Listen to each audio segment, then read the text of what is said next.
molécule d'ADN, comme moi, est un négatif pour créer une chose vivante. Et il arrive que des animaux qui ont disparu depuis des millions d'années, comme les dinosaures, laissent leur négatif pour qu'on les trouve. Il faut simplement savoir où chercher. Il y a 100 millions d'années, il y avait des moustiques comme aujourd'hui. Et comme aujourd'hui, ils se nourrissaient du sang des animaux, même des dinosaures. Parfois, après avoir piqué un dinosaure, le moustique allait se poser sur une branche d'arbre et restait collé dans la serre.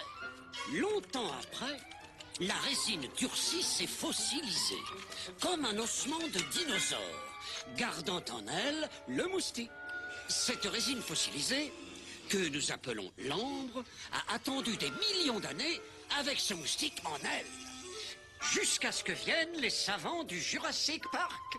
Grâce à des techniques sophistiquées, ils extraient le sang du moustique conservé dans l'ambre et bingo, voilà ADN dino. Un brin d'ADN contient 3 milliards de codes génétiques. En lisant cet écran en 1 seconde, à raison de 8 heures par jour de lecture, il faudrait 2 ans pour connaître la totalité d'un brin d'ADN. C'est aussi long que ça. Comme c'est très ancien, il y a plein de manques. Et c'est là que les généticiens entrent en jeu. Des superordinateurs et des séquenceurs génétiques automatiques dissocient le brin en quelques minutes. Et la reproduction en images virtuelles montre à nos généticiens les blancs dans les séquences d'ADN.